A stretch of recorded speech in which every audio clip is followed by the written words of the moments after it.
നോക്കുക, he stayed at home yesterday because he dash a bad called.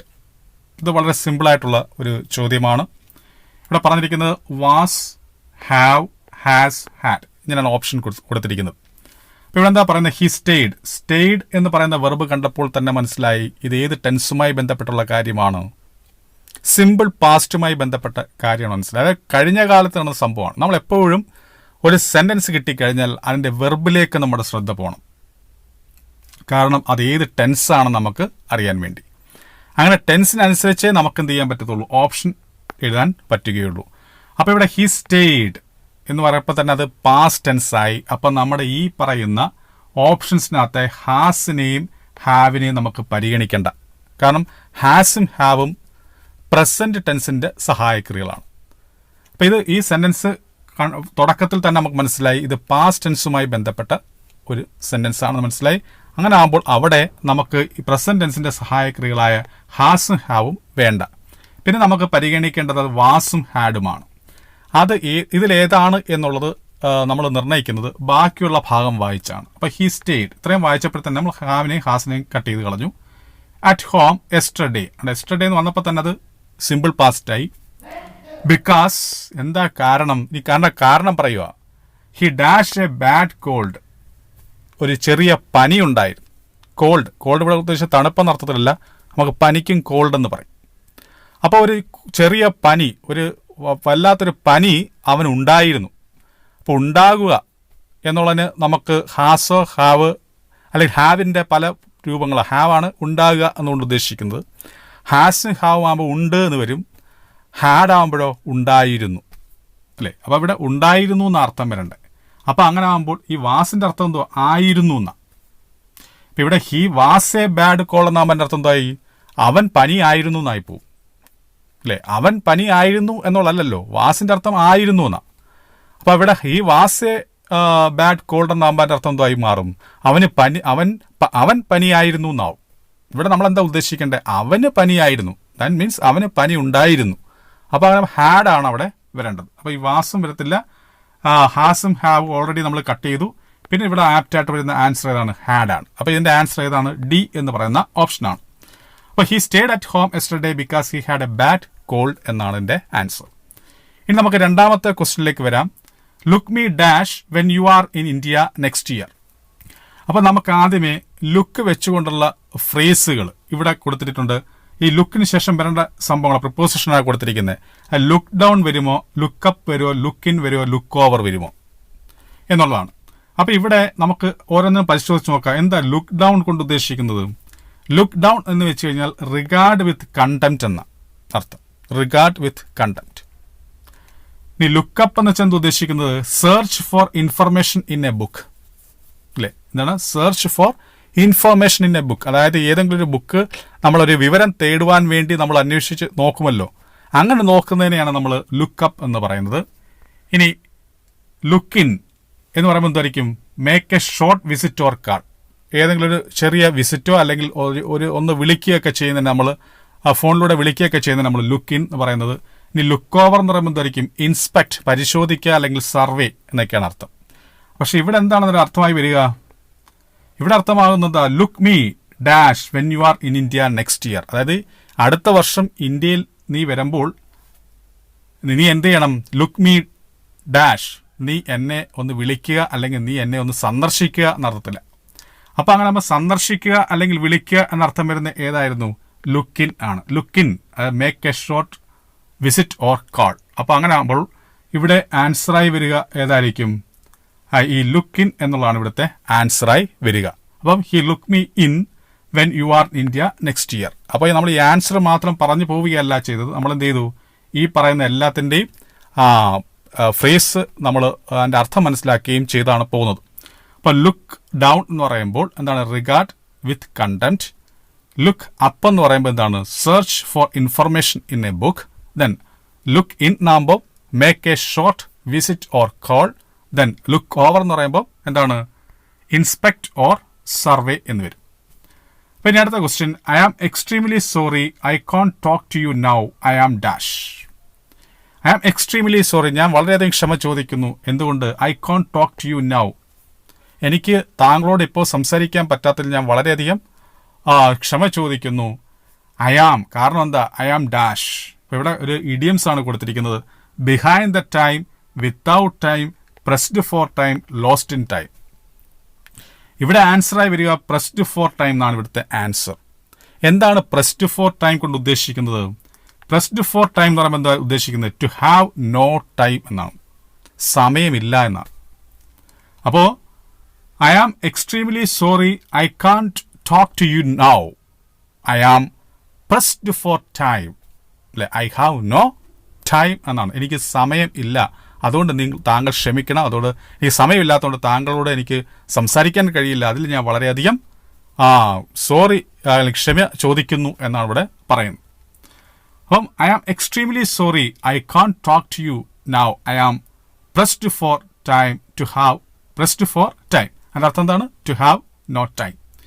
ഇനി നോക്കുക, 100 rupees dash enough for the taxi fare. അതായത് 100 രൂപ ഈ പറയുന്ന ടാക്സി ഫെയറിന് ഇനഫാണെന്ന് പറയാം, അത്രയും മതിയാവും എന്നാണ് പറയുന്നത്. അപ്പോൾ 100 rupees is enough for the taxi fare. നമ്മൾ മനസ്സിലാക്കേണ്ട കാര്യം, ഇത് എന്തുമായി ബന്ധപ്പെട്ട ഒരു ചോദ്യമാണ്? കോൺകോർഡുമായി ബന്ധപ്പെട്ട ചോദ്യമാണ്. എന്താണ് കോൺകോർഡുമായി ബന്ധപ്പെട്ട് പറയുമ്പോൾ നമ്മൾ മനസ്സിലാക്കേണ്ട കാര്യം? അതായത് കോൺകോർഡ് എന്ന് വെച്ചാൽ എന്താണ്? സബ്ജക്റ്റ് വെർബ് എഗ്രിമെന്റ് ആണ് കോൺകോർഡ് കൊണ്ട് ഉദ്ദേശിക്കുന്നത്. അതായത് സബ്ജക്റ്റും വെർബും തമ്മിൽ എന്തുണ്ട്? ഒരു എഗ്രിമെന്റ് ഉണ്ട്, ഒരു ധാരണയുണ്ട്. അതിനെ നമ്മൾ കോൺകോർഡ് എന്ന് പറയുന്നത്, അല്ലെങ്കിൽ സബ്ജക്റ്റ് വെർബ് എഗ്രിമെന്റ് എന്ന് പറയുന്നു. എന്താണ് അവർ തമ്മിലുള്ള എഗ്രിമെന്റ്? സബ്ജക്റ്റ് സിംഗുലർ ആണെങ്കിൽ വെർബും എന്ത് തന്നെ ആയിരിക്കണം? സിംഗുലർ ആയിരിക്കണം. സബ്ജക്റ്റ് പ്ലൂറൽ ആണെങ്കിൽ വെർബും എന്തായിരിക്കണം? പ്ലൂറൽ ആയിരിക്കണം. ഇനി മനസ്സിലാക്കേണ്ട കാര്യം, ഇങ്ങനെയൊക്കെ ആണെങ്കിലും നമ്മൾ ഇപ്പൊ ഏതെങ്കിലും ഒരു തുക, സം, അല്ലേ, തുക, അങ്ങനെയൊക്കെ എന്തെങ്കിലും പറയുകയാണെങ്കിൽ, ഇപ്പോൾ ഉദാഹരണത്തിന് 100 rupees എന്ന് പറയുമ്പോൾ നമ്മുടെ മനസ്സിൽ അതിനെ എന്തായിട്ടാണ് നമ്മൾ കാണുക? പ്ലൂറലായിട്ടായിരിക്കും നമുക്ക് തോന്നുക. കാരണം 100 rupees 100 രൂപ, അതുമല്ല അവസാനം റുപ്പീസ് എന്നുണ്ട്, അല്ലേ. അപ്പം നമ്മളതിനെ പ്ലൂറലായിട്ട് ധരിക്കും. പ്ലൂറലായിട്ട് ധരിച്ചുകൊണ്ട് നമ്മൾ എന്ത് ചെയ്യും? ഇതിൽ വരുന്ന ആർ അല്ലെങ്കിൽ ഹാവ് നമ്മൾ എഴുതി വെക്കും. കാരണം ഈ ആറും ഹാവുമാണ് ഇവിടെ പ്ലൂറൽ വെർബായിട്ട് നിൽക്കുന്നത്. അതുകൊണ്ട് അതാണെന്ന് പറഞ്ഞുകൊണ്ട് നമ്മൾ എന്ത് ചെയ്യും? എഴുതാൻ ചാൻസ് ഉണ്ട്. എന്നാൽ മനസ്സിലാക്കുക, 100 rupees എന്ന് പറയുന്നൊരു സമ്മാണ്. ഒരു സമ്മിനെ സൂചിപ്പിക്കുന്ന അല്ലെങ്കിൽ ഒരു അളവിനെ സൂചിപ്പിക്കുമ്പോൾ അത് എപ്പോഴും എന്തായിട്ട് നമ്മൾ എടുക്കാറുള്ളൂ?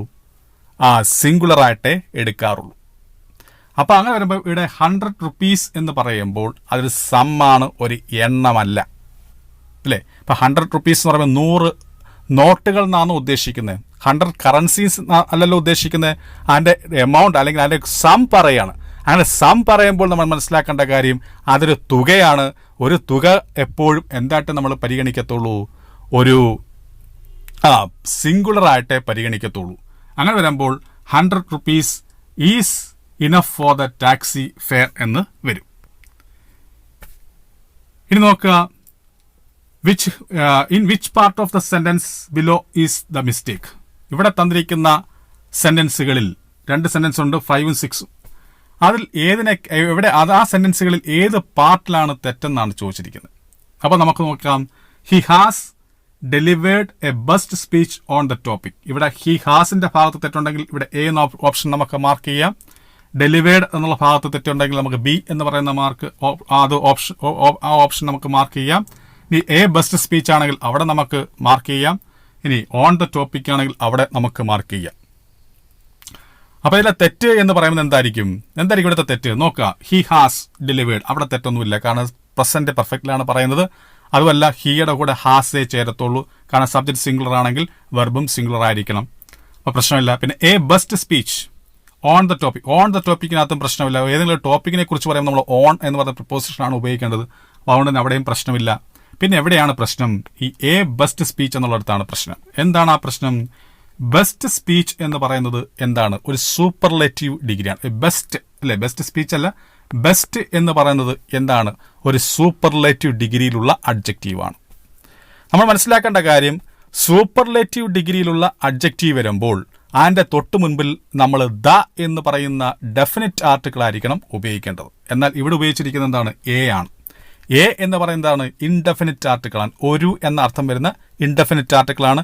എ മാത്രമല്ല ആനും ഉണ്ട്. എയും ആനും കൂടാണ് ഇൻഡെഫിനിറ്റ് ആർട്ടിക്കിൾസ് എന്ന് പറയുന്നത്. ആ ഇൻഡെഫിനിറ്റ് ആർട്ടിക്കിൾ ഒരു എന്ന അർത്ഥത്തിലാണ് നമ്മൾ ഉപയോഗിക്കേണ്ടത്. അതൊരിക്കലും എവിടെ ഉപയോഗിക്കാൻ പാടില്ല? സൂപ്പർലേറ്റീവ് ഡിഗ്രിയുടെ തൊട്ടു മുമ്പിൽ നമ്മൾ ഉപയോഗിക്കാൻ പാടില്ല. സൂപ്പർലേറ്റീവ് ഡിഗ്രിയുടെ തൊട്ടു മുമ്പിൽ നമ്മൾ എന്താണ് ഉപയോഗിക്കേണ്ടത്? ദയാണ് ഉപയോഗിക്കേണ്ടത്, അല്ലെങ്കിൽ ദ അല്ലെങ്കിൽ ദി ആണ് ഉപയോഗിക്കേണ്ടത്. അപ്പൊ ഈ സെന്റൻസ് എങ്ങനെയായിരുന്നു പറയേണ്ടിയിരുന്നത്? He has delivered the best speech on the topic എന്നായിരുന്നു പറയേണ്ടിയിരുന്നത്. അപ്പൊ നമ്മുടെ ചോദ്യം എന്താണ്? ഇവിടുത്തെ തെറ്റ് കണ്ടെത്താനാണ് പറഞ്ഞിരിക്കുന്നത്. മിസ്റ്റേക്ക് എവിടെയാണെന്നാണ് ചോദിച്ചിരിക്കുന്നത്. അപ്പൊ നമ്മുടെ മിസ്റ്റേക്ക് നമ്മൾ എവിടെ കണ്ടെത്തുന്നത്? ഈ സി എന്ന് പറയുന്ന ഓപ്ഷനിലാണ് mistake.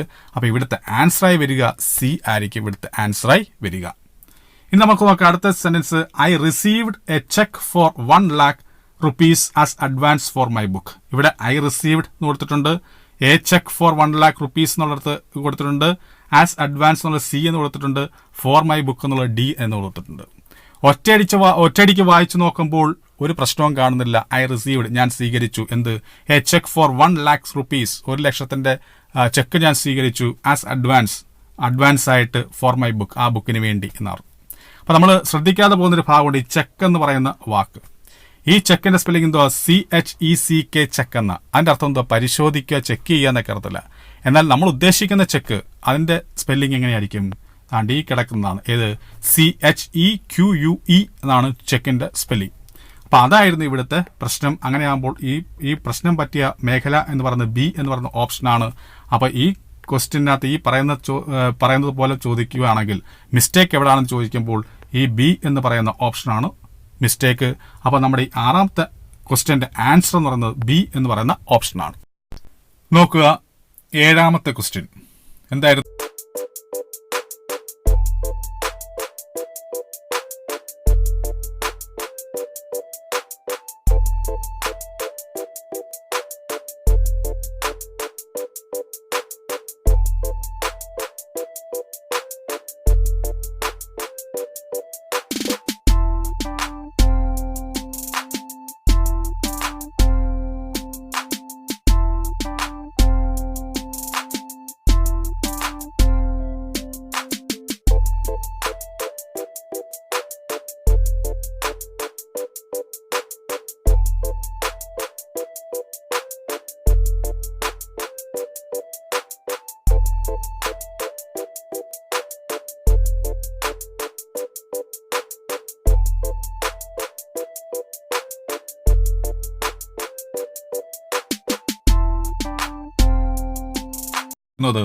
What is the passive form of this shop sells non-fiction books?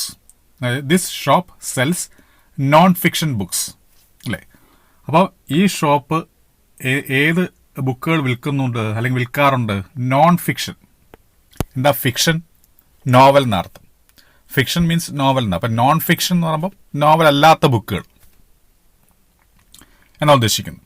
അപ്പൊ this shop cells non fiction books. അപ്പൊ ഈ ഷോപ്പ് നോൺ ഫിക്ഷൻ ബുക്സ് വിൽക്കാറുണ്ട് എന്നവിടെ പറയും. അപ്പൊ ഇതിന്റെ പാസീവ് ഫോം എഴുതാനാണ് പറഞ്ഞിരിക്കുന്നത്. അപ്പൊ അതിൽ നിന്ന് നമുക്ക് വ്യക്തമാണ് ഈ തന്നിരിക്കുന്നത് ആക്റ്റീവ് വോയിസ് ആണ്, നമുക്ക് വ്യക്തമാണ്. അപ്പൊ നമുക്ക് ഓപ്ഷൻസ് ഒന്ന് വായിച്ചു നോക്കാം. Non fiction books is sold in this shop. Non-fiction books was sold in this shop. Non-fiction books are sold in this shop. Non-fiction books were sold in this shop. ഞാൻ 4 options ഇവിടെ കൊടുത്തിട്ടുണ്ട്. നമുക്ക് ഈ തന്നിരിക്കുന്ന സെന്റൻസിനെ ഒന്ന് പരിശോധിക്കാം. കാരണം ഈ ആക്റ്റീവ് വോയിസും പാസീവ് വോയിസും നമ്മൾ ചെയ്യണമെങ്കിൽ, അത് ചെയ്യാൻ അറിയണമെങ്കിൽ നമുക്ക് ടെൻസ് നല്ലതുപോലെ അറിഞ്ഞെങ്കിലേ പറ്റത്തുള്ളൂ. അപ്പൊ ഇവിടെ തന്നിരിക്കുന്ന സെന്റൻസിന്റെ ടെൻസിനെ അനുസരിച്ചാണ് നമ്മൾ പാസീവ് വോയിസിലോ അല്ലെങ്കിൽ ആക്റ്റീവ് വോയിസിലൊക്കെ ചേഞ്ച് ചെയ്യുന്നത്. നമ്മൾ മനസ്സിലാക്കേണ്ട കാര്യം, എല്ലാ പാസീവ് വോയിസ് സെന്റൻസുകളുടെയും വെർബിന്റെ ഫോം എന്ന് പറയുന്നത് എപ്പോഴും ബി ഫോംസ് പ്ലസ് V3 എന്നായിരിക്കും. അതായത് ബിയുടെ രൂപങ്ങൾ പിന്നെ അതിനുശേഷം V3, ഇങ്ങനെയൊരു രൂപത്തിലായിരിക്കും പാസീവ് വോയിസ് എപ്പോഴും ഉണ്ടാവുക. നമുക്ക് തന്നിരിക്കുന്ന ഓപ്ഷൻസ് നമുക്കൊന്ന് പരിശോധിക്കാം. ഓപ്ഷൻസ് എല്ലാം അങ്ങനെ പാസീവ് വോയിസിലുള്ളതാണോ നമുക്കൊന്ന് പരിശോധിക്കാം. നോക്കാം. ഇവിടുത്തെ വെർബ് ഫോം നോക്കി ഈസ് സോൾഡ്. ആദ്യത്തെ ഓപ്ഷൻ നോക്കുമ്പോൾ ഈസ് സോൾഡ്. അപ്പൊ ഈസ് എന്ന് പറയുന്നത് ബി ഫോമിൽ പെടുന്നതാണ്. ബി ഫോം എന്ന് പറയുമ്പോൾ ഏതൊക്കെ വരും? ഈസ് വരാം, ആം വരാം, ആർ വരാം, വാസ് വരാം, വേർ വരാം, ഹാസ് ബീൻ വരാം, ഹാവ് ബീൻ വരാം, ബീയിങ് വരാം, ബീൻ വരാം. അപ്പൊ ഇത്രയാണ് ബി ഫോംസ് എന്ന് പറയുന്നത്.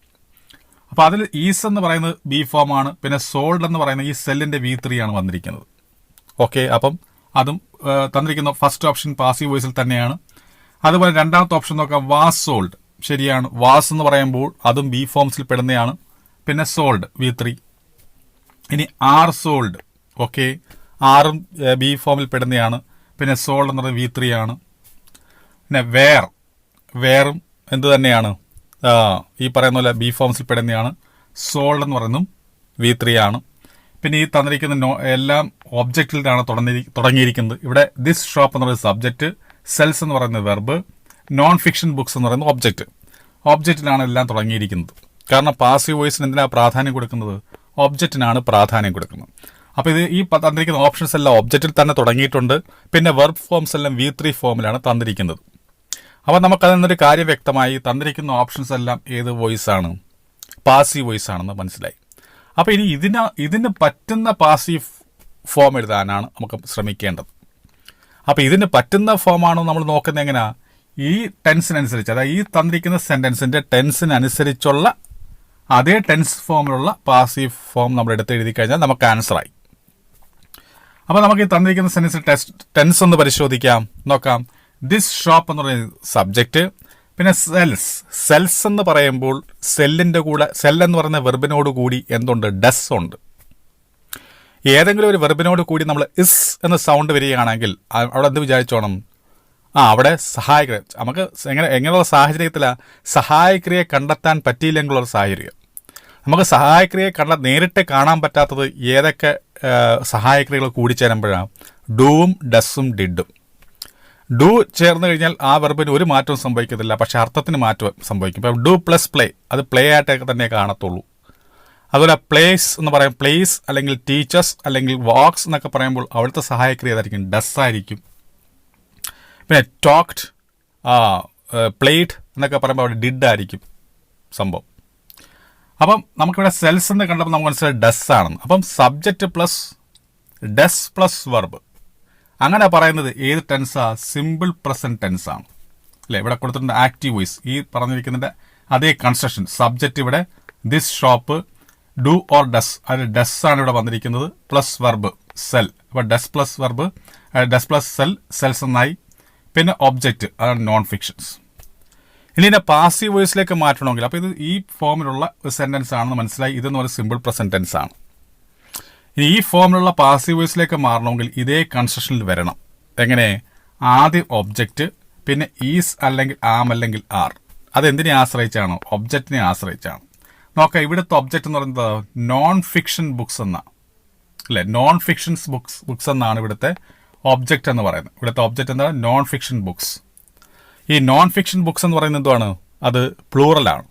അങ്ങനെ പ്ലൂറൽ വരുമ്പോൾ നമ്മൾ ആറ് ഉപയോഗിക്കാവും. സിംഗുലർ ആണെങ്കിൽ നമുക്ക് ഈസ് ഉപയോഗിക്കാം. ഐ ആയിട്ട് വന്നായിരുന്നെങ്കിൽ നമുക്ക് ആം ഉപയോഗിക്കാം. എന്നാലും ഇവിടെ നോൺ ഫിക്ഷൻ ബുക്സ് എന്ന് പറയുന്നത് ഒബ്ജക്റ്റ് പ്ലൂറൽ ആയതുകൊണ്ട് നമുക്ക് ആറ് ഉപയോഗിക്കാം. അപ്പോൾ അങ്ങനെ ആറ് വന്നിരിക്കുന്ന വല്ലതും ഉണ്ടോ എന്ന് നോക്കാം. ഇതിന് ശേഷം ഉണ്ടല്ലോ, non fiction books are. Okay അല്ലേ? ആർ. പിന്നെ V3 sold. Then by plus subject. By plus subject ഇവിടെ എഴുതിയിട്ടില്ല. ബൈ ദിസ് ഷോപ്പ് ഒന്ന് എഴുതിയിട്ടില്ല. പിന്നെ ഇൻ ദിസ് ഷോപ്പ് ബാലൻസ്. നമ്മൾ മനസ്സിലാക്കേണ്ട കാര്യം, ബൈ പ്ലസ് സബ്ജക്റ്റ് മിക്കപ്പോഴും പാസീവ് വോയിസിൽ എഴുതാറില്ല. കാരണം എന്താ? ഒബ്ജക്റ്റിനാണ് നമ്മൾ പ്രാധാന്യം കൊടുക്കുന്നത്. അതുകൊണ്ട് സബ്ജക്റ്റിന് എടുത്ത് പറഞ്ഞില്ലെങ്കിലും കുഴപ്പമില്ല. അപ്പോൾ നമ്മൾ ഈ കൺസ്ട്രക്ഷൻസ് വെച്ച് നോക്കുമ്പോൾ ഇവിടുത്തെ ആൻസർ ഏതാണ്? ഈ സി എന്ന് പറയുന്ന ഓപ്ഷനാണ്. Non fiction books are sold in this shop എന്നുള്ളതാണ് ഇവിടുത്തെ ആൻസർ. ഇനി നമുക്ക് എട്ടാമത്തെ ക്വസ്റ്റ്യനിലേക്ക് വരാം. നോക്കാം. Report is your book on Shakespeare he asked Har. അപ്പോൾ ഇത് റിപ്പോർട്ടർ സ്പീച്ചുമായി ബന്ധപ്പെട്ട ഒരു ക്വസ്റ്റ്യൻ ആണ്. ഇവിടെ പറഞ്ഞിരിക്കുന്ന ഇതാണ്. ഇത് ആദ്യം തന്നെ എന്ത് തന്നിരിക്കുന്നു? ഡയറക്റ്റ് സ്പീച്ച് തന്നിരിക്കുന്നു. എപ്പോഴും ഇൻവേർട്ടഡ് കോമിക് ഉള്ളിൽ കിടക്കുന്നതായിരിക്കും ഡയറക്റ്റ് സ്പീച്ച് എന്ന് പറയുന്നത്. ഇത് പിന്നെ ആരോട് പറഞ്ഞു എന്ന് പറയാൻ വേണ്ടിയാണ് ഈ ഭാഗം തന്നിരിക്കുന്നത്. ഈ ഭാഗമാണ് ഏറ്റവും പ്രധാനപ്പെട്ട ഭാഗം. കാരണം ആരോട് പറഞ്ഞു അല്ലെങ്കിൽ ആരോട് ചോദിച്ചു. അപ്പൊ നോക്കാം, is your book on Shakespeare എന്ന് പറയുന്നത് ഒരു ചോദ്യ സെന്റൻസ് ആണ്, ഒരു ഇൻട്രോഗേറ്റീവ് സെന്റൻസ് ആണ്. എന്താ അവിടെ ചോദിച്ചിരിക്കുന്നത്? Is your book on Shakespeare, നിങ്ങളുടെ ബുക്ക് ഷേക്സ്പിയറിനെ കുറിച്ചുള്ളതാണോ, അല്ലെങ്കിൽ ഷേക്സ്പിയറിനെ കുറിച്ചുള്ളതാണോ നിങ്ങളുടെ എഴുതിയ ബുക്ക് എന്നാണ് ചോദിച്ചിരിക്കുന്നത്. ആര് ചോദിച്ചു? ഹി ആസ്ക്ഡ് ഹെർ, അദ്ദേഹം അവളോട് ചോദിച്ചു. അപ്പോൾ ആസ്ക്ഡ് എന്ന് പറയുന്ന വെർബാണ് ഇവിടുത്തെ പ്രധാനപ്പെട്ട വെർബ്. കാരണം ആസ്ക്ഡ് എന്ന് പറയുന്ന വെർബിലൂടെ നമുക്ക് നോക്കി മനസ്സിലാക്കാൻ പറ്റും ഈ ചോദിച്ചത് എപ്പോഴാണ്, അല്ലേ? ആസ്ക്ഡ് എന്ന് ഞാൻ പറയുമ്പോൾ ഞാൻ നേരത്തെ പറഞ്ഞു ആസ്കിൻ്റെ കൂടെ ഡിഡ് വന്നപ്പോഴാണ് ആസ്ക്ഡ് എന്നായത്. അപ്പോൾ ഡിഡ് എപ്പോഴും ഏത് ടെൻസിനെ സൂചിപ്പിക്കുന്നതാണ്? സിമ്പിൾ പാസ്റ്റിനെ സൂചിപ്പിക്കുന്നതാണ്. അപ്പോൾ ഈ പറയുന്ന ഭാഗം സിമ്പിൾ പാസ്റ്റാണ്. അതിൽ നിന്നൊരു കാര്യവ്യക്തമായി ഈ ചോദിച്ചത് കഴിഞ്ഞ കാലത്താണ്, ആണല്ലോ. ഇനി നമ്മൾ മനസ്സിലാക്കേണ്ട കാര്യം, എങ്ങനെയാണ് ഈ തരത്തിലുള്ള ഒരു ഇൻട്രോഗേറ്റീവ് സെൻറ്റൻസിനെ നമുക്ക് റിപ്പോർട്ട് ചെയ്യുക? അതാദ്യം നമ്മൾ എന്ത് മനസ്സിലാക്കണം? ഈ തന്നിരിക്കുന്ന ഇൻട്രോഗേറ്റീവ് സെൻറ്റൻസ് ഏത് ടൈപ്പിലാണെന്ന് നോക്കണം. അതായത് ക്വസ്റ്റ്യൻ വേർഡിൽ തുടങ്ങുന്നത് കൊണ്ട് സഹായക്രിയയിൽ തുടങ്ങുന്ന ചോദ്യവാക്യങ്ങൾ ഉണ്ട്. ഇവിടെ നോക്കുമ്പോൾ ഈസിലാണ് ഇത് ബിഗിൻ ചെയ്തിരിക്കുന്നത്. അപ്പോൾ ഈസിൽ ബിഗിൻ ചെയ്യുക എന്ന് വെച്ചാൽ എന്താർത്ഥം? ഈസ് എന്ന് പറയുന്നത് സഹായക്രിയകളാണ്. അപ്പോൾ സഹായക്രിയയിൽ തുടങ്ങിയ ഒരു ഇൻട്രോഗേറ്റീവ് സെൻറ്റൻസ് ആണ്. അതിനെ നമുക്ക് എങ്ങനെ റിപ്പോർട്ട് ചെയ്യാം? അതിന് എങ്ങനെയാണ് നമ്മൾ റിപ്പോർട്ട് ചെയ്യേണ്ടത്? നോക്കാം. ആക്സിലറി ബിഗിനിങ്ങിൽ തുടങ്ങുന്ന ഒരു ചോദ്യവാക്യത്തിൻ്റെ ഘടന എന്ന് പറയുന്നത് എങ്ങനെയായിരിക്കും? ആദ്യം സഹായക്രിയ വരും, പിന്നെ അതിനുശേഷം സബ്ജക്റ്റ് വരും, പിന്നെ വെർബ് വരും, ബാലൻസ് വരും. ഇതേ രീതിയിലാണ് ഇവിടെ തന്നിരിക്കുന്നത്. ആദ്യം സഹായക്രിയ വന്നു, പിന്നെ യുവർ ബുക്ക് എന്ന് പറയുന്നത് ഇവിടെ എന്താണ് സബ്ജക്റ്റായിട്ട് വന്നു. പിന്നെ ഇവിടെ ഈ വെർബ് ഇവിടെ പിന്നെ ഒരു വെർബിൻ്റെ ആവശ്യമില്ല. കാരണം ഈ സഹായക്രിയ ഈ ഈസ് എന്ന് പറയുന്ന സംഭവം, ഈസിൻ്റെയും ആമിൻ്റെ ആറിൻ്റെയൊക്കെ പ്രത്യേകത എന്താ? അത് പ്രൈമറി ആക്സസറീസാണ്. പ്രൈമറി ആക്സസിൻ്റെ പ്രത്യേകത എന്താണ്? അതിന് വെർബായിട്ടും ആക്ട് ചെയ്യാൻ പറ്റും. അപ്പോൾ ഈ ഈസ് എന്ന് പറയുന്നത് ഇവിടെ സഹായക്രിയയായിട്ട് തന്നെ ആക്ട് ചെയ്തു, ഒപ്പം വെർബുമായിട്ട് ആക്ട് ചെയ്തുകൊണ്ട് പിന്നെ പ്രത്യേകിച്ചൊരു വെർബ് ഇവിടെ എഴുതേണ്ട കാര്യമില്ല. അതുകൊണ്ട് ഈസ് യുവർ ബുക്ക്, ഈ ബുക്ക് എന്ന് പറയുന്നത് ബാലൻസ് ആണ്, ബുക്ക് ഓൺ ഷേക്സ്പിയർ. അപ്പോൾ ഈ തരത്തിലാണ് തന്നിരിക്കുന്നത്. അപ്പോൾ is your book on Shakespeare എന്ന് പറയുമ്പോൾ ഇത് ഓക്സിലറി ബിഗിനിങ് ഇൻട്രോഗേറ്റീവ് സെൻറ്റൻസ് ആണ്. ഇനി നമ്മൾ മനസ്സിലാക്കേണ്ട കാര്യം, ഓക്സിലറി ബിഗിനിങ് ഇൻട്രോഗേറ്റീവ് സെൻറ്റൻസിൽ ഉള്ള ഒരു സെൻറ്റൻസിനെ നമ്മൾ റിപ്പോർട്ട് ചെയ്യുമ്പോൾ നമ്മൾ ആദ്യം എന്ത് ചെയ്യണം? റിപ്പോർട്ട് ചെയ്യുന്നതിന് മുമ്പായിട്ട് നമ്മൾ മനസ്സിൽ കാണേണ്ട കാര്യം എങ്ങനെ ആയിരിക്കണം? വെതറെന്നോ ഇഫെന്നോ നമ്മൾ മനസ്സിൽ കാണുക. ആദ്യം വെതറോ ഇഫോ കൊടുക്കുക. എന്നിട്ട് ഈ തന്നിരിക്കുന്നതിനെ നമ്മൾ എന്ത് ചെയ്യണം? ഇത്തരത്തിൽ മാറ്റിയിടണം. അതായത് ഇത് ഇൻട്രോഗേറ്റീവ് സ്റ്റൈലിലാണ് കിടക്കുന്നത്. അതിനെ പിടിച്ച് നമ്മൾ എന്ത് ചെയ്യണം? സ്റ്റേറ്റ്മെന്റ് രൂപത്തിലേക്ക് മാറ്റണം. അപ്പോൾ എന്താവും? Subject plus verb plus balance എന്ന് ആവും. അങ്ങനെ ഇത്രയും മനസ്സിൽ കണ്ടതിന് ശേഷം നമ്മൾ റിപ്പോർട്ട് ചെയ്യണം. അപ്പം നമ്മൾ എങ്ങനെ റിപ്പോർട്ട് ചെയ്യുന്നത്? പിന്നെ മാറ്റങ്ങൾ റിപ്പോർട്ട് ചെയ്യാന്ന് വെച്ചാൽ ഉദ്ദേശിക്കുന്നത് മാറ്റങ്ങൾ വരുത്തുക എന്നർത്ഥമില്ല. ഇപ്പം ഇവിടെ ആസ്ക്ഡ് എന്നാണ് പറഞ്ഞിരിക്കുന്നത്. അപ്പോൾ അതുകൊണ്ട് തന്നെ ഈ പറയുന്ന ഡയറക്റ്റ് സ്പീച്ചിലെ ടെൻസിനെ നമ്മൾ മാറ്റണം. അപ്പോൾ ഇവിടെ ഈസ് എന്നുള്ളത് എന്താക്കണം? വാസ് ആക്കണം. എന്നിട്ട് യുവർ എന്നുള്ളത് ഹെർ എന്നാക്കണം. കാരണം ഹെർ അവളോടാണ് ചോദിക്കുന്നത്, നിങ്ങളുടെ എന്ന്. അപ്പോൾ അതുകൊണ്ട് യുവർ എന്താവണം? ഹെർ ആവണം. ഇത്തരത്തിൽ നമ്മുടെ ആൻസർ എവിടെ വന്നിരിക്കുന്നു എന്ന് നോക്കാം. അപ്പോൾ ഇങ്ങനെ ചെയ്യുമ്പോൾ ഇത് ഇങ്ങനെ വരും. എങ്ങനെ? ഇഫ് ഹെർ ബുക്ക്, അതായത് യുവർ ബുക്ക് എന്നുള്ളത് ഹെർ ബുക്ക് എന്നാവും. പിന്നെ ഇവിടെ പറഞ്ഞ ഈസ് എന്താവും? വാസോ. ഈ ഈസ് അങ്ങ് വാസാവും. അപ്പോൾ if her book was on Shakespeare എന്നാവും. ഇത്തരത്തിൽ ആൻസർ വന്നിരിക്കുന്നത് ഏതാണ് നോക്കാം. ഹി ആസ്ക്ഡ് നമ്മൾ എഴുതണം. എന്നിട്ട് അതിന് ശേഷമുള്ള കാര്യം പറഞ്ഞ ഈ ഡയറക്റ്റ് സ്പീച്ചിനെ ഇത്തരത്തിലാക്കണം എന്നുള്ളതാണ് പറഞ്ഞത്. അപ്പോൾ he asked her if her book was on Shakespeare എന്ന് പറയുമ്പോഴാണ് ഈ കിടക്കുന്നതാണ്. He asked her if her book was on Shakespeare. ഇതാണ് ഇവിടുത്തെ ഉത്തരം. ഇനി നോക്കുക. Chocolate cake contains A dash amount of calorie. ഇപ്പം ഇവിടെ കൊടുത്തിരിക്കുന്ന ഹൈ ആണോ, ന്യൂമറസ് ആണോ, ബിഗ് ആണോ, ലാർജ് ആണോ? നമ്മൾ മനസ്സിലാക്കേണ്ട കാര്യം, ഈ ന്യൂമറസും ബിഗും എപ്പോഴും കൗണ്ടബിൾ ആയിട്ടുള്ള എണ്ണാൻ പറ്റുന്ന കാര്യങ്ങളെ സൂചിപ്പിക്കാനാണ് നമ്മൾ ന്യൂമറസും ബിഗും ഉപയോഗിക്കുന്നത്. എന്നാൽ ഹൈയും ലാർജും എന്തിനെ സൂചിപ്പിക്കുന്നതാണ്? ക്വാണ്ടിറ്റിയെ സൂചിപ്പിക്കാൻ, അളവിനെ സൂചിപ്പിക്കാൻ വേണ്ടി ഉപയോഗിക്കാം. അപ്പോൾ ഇവിടെ എണ്ണമല്ലാത്തത് കൊണ്ട് ഈ ചോക്ലേറ്റിനെ നമുക്ക് ഈ ചോക്ലേറ്റിൻ്റെ ആ കലോറിയെ നമുക്ക് എണ്ണി നോക്കാൻ പറ്റാത്തത് കൊണ്ട് നമ്മൾ ഇവിടെ ന്യൂമറസും ബിഗും നമ്മളങ്ങ് അവോയ്ഡ് ചെയ്യുന്നു. കാരണം അത് കൗണ്ടബിളിൻ്റെ കൂടെ ചേർക്കേണ്ടതാണ്. പിന്നെ നമുക്കുള്ളത് ഏതാ? അൺകൗണ്ടബിൾ ആയിട്ടുള്ള സംഭവം. അപ്പോൾ ഇവിടെ അത് എമൗണ്ട് ഓഫ് കാലറി എന്നൊക്കെ പറയുമ്പോൾ അത് അൺകൗണ്ടബിൾ ആണ്, എണ്ണാൻ പറ്റാത്തതാണ്. അത് നമുക്ക് ഹൈയോ ലാർജോ പരിഗണിക്കാം. മനസ്സിലാക്കേണ്ട കാര്യം, ഇവിടെ ഹൈ നമ്മൾ ഈ പറയുന്ന എമൗണ്ട് എന്ന് പറയുന്ന വാക്കിന് മുന്നിലായിട്ട് എഴുതാറില്ല. പിന്നെ നമ്മളെങ്ങനെ ലാർജ് എമൗണ്ട് എന്നേ പറയത്തുള്ളൂ, ഹൈ എമൗണ്ട് എന്ന് പറയാറില്ല. അപ്പോൾ അങ്ങനെ ഈ 9ാമത്തെ ആൻസർ എന്താണ്? ലാർജ് ആണ്, അല്ലേ? The chocolate contains A large amount of calorie എന്ന് വരും. ഇനി അടുത്ത് നോക്കുക. Within A short period of time he reach the dash of his career. അപ്പോൾ ഇവിടെ പറഞ്ഞിരിക്കുന്ന ഏത് ഓപ്ഷൻ വരുമെന്നാണ് ഇവിടെ ചോദിച്ചിരിക്കുന്നത്. അപ്പോൾ നമുക്ക് ഇതിൻ്റെ അർത്ഥം അറിഞ്ഞിരിക്കും. ഈ കൊടുത്തിരിക്കുന്നതിൻ്റെ എല്ലാത്തിൻ്റെ അർത്ഥം നമ്മൾ അറിഞ്ഞിരിക്കണം. എന്താ പിനക്കിൾ എന്ന് വെച്ച് കഴിഞ്ഞാൽ ദ ഹയസ്റ്റ് പോയിന്റ് എന്ന, ക്ലൈമാക്സ് എന്ന് വെച്ച് കഴിഞ്ഞാലോ the event or point of great intensity or interest എന്ന, ആക്കമിക് എന്ന് പറഞ്ഞാൽ എന്താ ദ പീക്ക് ഓഫ് പെർഫെക്ഷൻ എന്ന, ഒപ്റ്റിമം എന്ന് വെച്ച് കഴിഞ്ഞാൽ ദ മോസ്റ്റ് ഫേവറബിൾ കണ്ടീഷൻ എന്ന. ഇവിടെ എന്താ ഉദ്ദേശിക്കുന്നത്, അവൻ്റെ കരിയറിൻ്റെ ഏറ്റവും പെർഫെക്ഷനായ ഒരു സ്ഥാനത്തേക്ക് അവൻ എത്തിയെന്നാണ് പറയുന്നത്. അപ്പോൾ പീക്ക് ഓഫ് പെർഫെക്ഷൻ എന്ന് പറയുമ്പോൾ എന്താണ്, ഈ സി എന്ന് പറയുന്ന ഓപ്ഷനാണ് വരേണ്ടത്. ഇതെല്ലാം നമ്മൾ കൺഫ്യൂഷൻ ഉണ്ടാക്കുന്ന കാര്യങ്ങളാണ്, പക്ഷേ ഓരോന്നും പ്രത്യേകം അർത്ഥമുണ്ട്. അത് ഞാൻ വിശദീകരിച്ചുണ്ട്. അപ്പോൾ ഇവിടുത്തെ ആൻസർ എന്ന് പറയുന്നത് സി എന്ന് പറയുന്ന ആൻസറാണ്. അപ്പോൾ ഈ ക്ലാസ് നിങ്ങൾക്ക് ഇഷ്ടപ്പെട്ടുവെങ്കിൽ തീർച്ചയായിട്ടും നിങ്ങൾ ലൈക്ക് ചെയ്യുക, ഷെയർ ചെയ്യുക. അതുപോലെ തന്നെ പുതിയ ക്ലാസ്സുകൾ നിങ്ങൾക്ക് നോട്ടിഫിക്കേഷനായി കിട്ടുവാൻ വേണ്ടി താഴെ കാണുന്ന സബ്സ്ക്രൈബ് ബട്ടൺ ക്ലിക്ക് ചെയ്ത് തൊട്ടടുത്ത് കാണുന്ന ബെൽ ഐക്കണും കൂടെ ക്ലിക്ക് ചെയ്ത് വെക്കുക. അങ്ങനെയാകുമ്പോൾ ഞാൻ ക്ലാസ് ഇടുമ്പോൾ തന്നെ നിങ്ങൾക്ക് നോട്ടിഫിക്കേഷനായിട്ട് ലഭിക്കുന്നതായിരിക്കും. അപ്പോൾ ഈ ക്ലാസ് നിങ്ങൾക്ക് ഇഷ്ടപ്പെട്ടുവെങ്കിൽ തീർച്ചയായിട്ടും നിങ്ങൾ ലൈക്ക് ചെയ്യുക, ഷെയർ ചെയ്യുക. എല്ലാവർക്കും നല്ലൊരു വിജയം ആശംസിച്ചുകൊണ്ട് നിർത്തുന്നു. നന്ദി, നമസ്കാരം.